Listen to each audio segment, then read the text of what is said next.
দর্শক, আমরা আসলে এখন যার পাশে দাঁড়িয়ে আছি তিনি এই ক্যাটারিং সার্কেলের উদ্যোক্তা। ডিজিটালাইজেশন বলতে আমরা কিছুই কিন্তু জানতাম না, কিন্তু এখন বর্তমানে শুধু ডিজিটাল না, এআই টেকনোলজির মাধ্যমে কিভাবে এই ইন্ডাস্ট্রিকে আরও এগিয়ে নিয়ে যাওয়ায় সেটাই ক্যাটারিং সার্কেল আজকে দেখালো। আসলে এই প্রোগ্রামের মধ্যে আপনি কি মেসেজ দিতে চাচ্ছেন? We know the AI is taking over. It's like a human learning like us, the actual software. And if it's humanoid, it's like a human. So it's coming within 5-10 years. It will replace all the human jobs pretty much.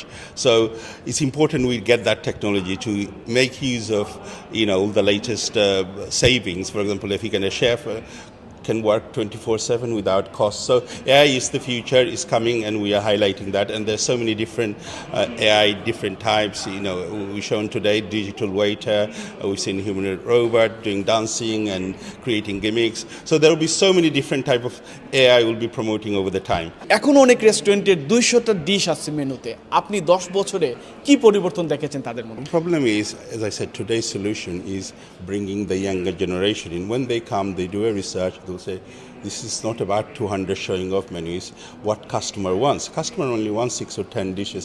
Why create this? Create a big stock and get instead of one chef, 3 chefs to do this.